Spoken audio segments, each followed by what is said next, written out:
To get Unscrewed, we do it with Jason Bryant at unscrewed.co.nz. Welcome back to the studio this morning. Jason, good morning. Good morning, Wemo. And our special guest for the session as well is Lyndon Puffin. Good morning. Hey! Lyndon's arrived. Yay!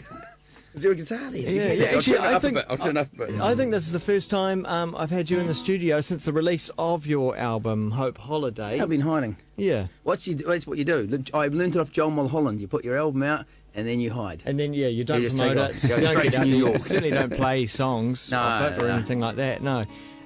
No, you don't do that. Welcome to the studio, because you are playing this weekend with the Bads in Auckland. Bads. We will talk more about that. And you're playing tonight. I'm playing tonight on 7 days. 7 7 days. Yeah, nerve-wracking stuff. That's right, yeah. Live television. Yeah. Oh. A lot to memorise between here and there. Yep. Indeed. Jason, how are you? You Very well. Yeah, good week? Yep. Just kind of school holidays, so just been doing the parental kind of thing. Yeah. Watching also, we're on the kind of Stanley Cup final time as well for the ice hockey. Yes, big ice hockey fan. Yeah. And Well, so who are you back the in Chicago Blackhawks are my Hawks, team. right. Have Yeah. been since 88, 1988 that is. Yeah. And What? 1888? 18, yeah. I've been told that I'm old, see. So, Right. Yeah, so 1988, they've been my team, and they are playing Phoenix, kind of a team from the desert. Okay. Well, Well, that sounds a bit weird. it is a bit weird. That It's like the Jamaicans doing the bobsleigh. Yeah, no, it's exactly that, right? And so they're up against it. They're 2-1 down in the series, best of 7 series, and then they go on to play the semi-finals and the finals. So it can be quite a long time until the end. Hard sport to follow from New Zealand, really, isn't it? No, it's not, because it's on during our kind of morning, lunchtime, afternoon. Okay. I I suppose it works. Yeah. So it's great for me. Yeah. So 12 o'clock today, they're playing Phoenix in Game 4. Yeah. And so if I can entertain Maddie, Yeah. then I get a bit of respite at lunchtime and get to see a little bit of the game. Nice. And it looks like you brought in two wines. Last week we did 2. This week we're going to do 2.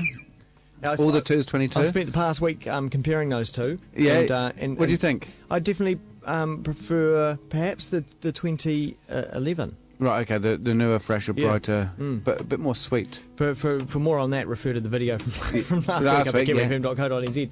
But what have you got it this week? Chardonnay. Chardonnay Yeah. from where? From Marlborough.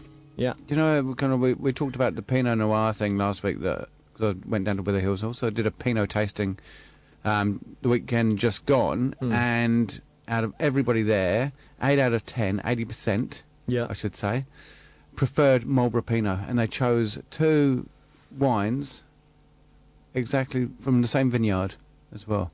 Wow. Okay. Yeah, and they said that they were stunning examples of New Zealand Pinot Noir, Interesting. both from Marlborough. So the Marlborough perhaps taking the trophy away from Otago. But do you know, it's brown Marlborough is difficult because it's always about Sauvignon Blanc.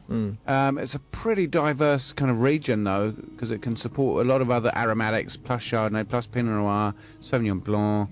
So today I saw Chardonnay, Cuisine have just done their top wines, and so yeah, 2 from Marlborough, 2 from the same vineyard as well. Okay. We've got an entry level, Yeah. and then we've got a single vineyard block. Okay. Yep. Cool. Shall we open up the entry level? Entry level first. This is the one in the cask. Yeah. This is the one that starts with. I heard wine coolers coming back.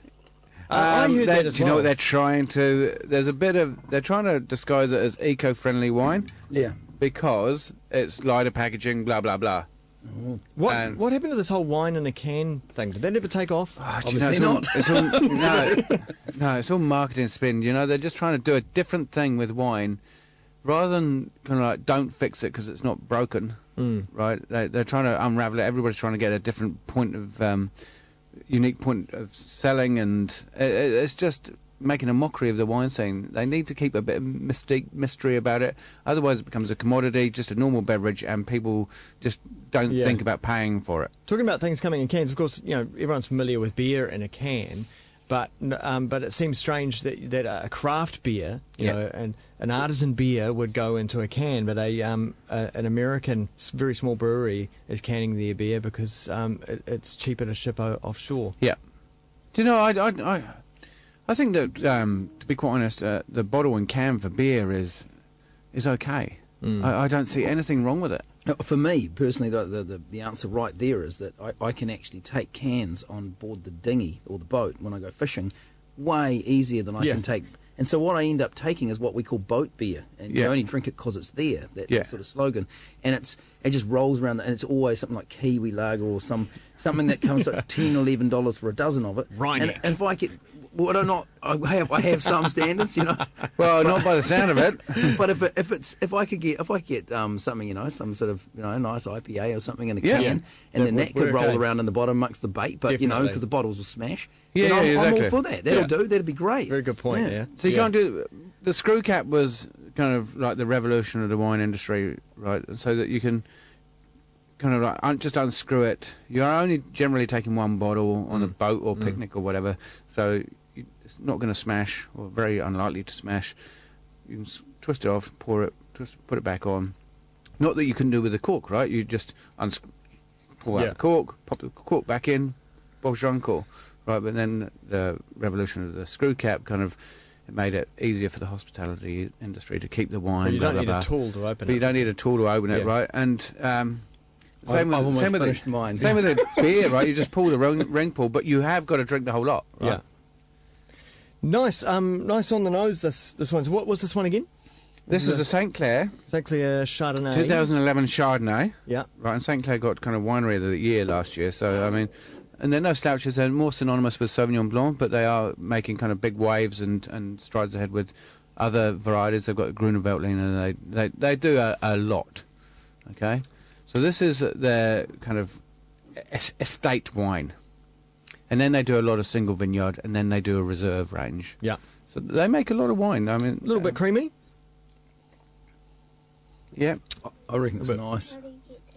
It is. It's nice. Quaffable. We're quite talking drinkable. Angry Birds. Oh, you've got some Angry Birds going there in the background. Yep. It is very quaffable, and that's what it's supposed to be. I mean, its price point dictates kind of where it sits out of their range, right? So kind of like this is in that kind of $15 range, kind of $15, $20. Yeah. Yeah. I mean, it's nice, but it doesn't, blow me away. It doesn't say, "Wow, great wine." It just says, "Yep, whatever's good." There's a bit of creaminess, bit of lime, bit of citrus. A bit of stony. Yeah. And then, geez, you're pretty eager, aren't you? Well, we're going to get into the next one. And we've got to do the music. Yeah. So what's this one? So this is block 10, right? So this is a significant step up. This is a lot of significant amount of this wine is hand harvested fruit, put into different oak barrels. Some of it new, some of it used. Right, so you get kind of like that seasoned character rather than it just imparting all the oak and tannin and everything like that. Definitely quite different on the nose straight away. Just hand harvesting does that as well. Gives you a really, really good kind of gentle way of picking the fruit, so you don't get too much oxidation. And it's a Chardonnay as well. It's a Chardonnay. Talking about hand harvesting, for a friend of the show, Gareth Renalden, who's a climate correspondent for the show, he's also got a vineyard in Waipara. And he sent out a picture on Facebook the other day of I don't know if it was a joke or not, but it was making pizzas in the outdoor oven. Yeah. And the pizza was covered in grapes from the vineyard. It was Pinot grapes. Pinot pizza. Yeah. New Zealanders, though, they can put anything on a pizza. Doesn't matter, right? Butter chicken pizza. Oh, do you know bananas? Anything. Anything on a pizza. Yeah, it's just terrible, that isn't it? Oh, yeah. I mean, that's an extreme, right? Pinot grapes on a pizza. I mean, you're on the edge there. Yeah, probably. Yeah. Yeah. In many ways, they'll come out raisins, won't they? So this you've got. I get kind of a lot of white peach. I do get a lot of that creamy character because it's in the barrel. It's on the lees. It's stirred. It's probably a bit more round. You probably got. I haven't tasted it yet. It's not so zingy. No, it's a bit more mellow. Fine, delicate. Yeah. And from the complete novice, no idea kind of a guy. Hey, we've all got no idea here. No, it tastes better.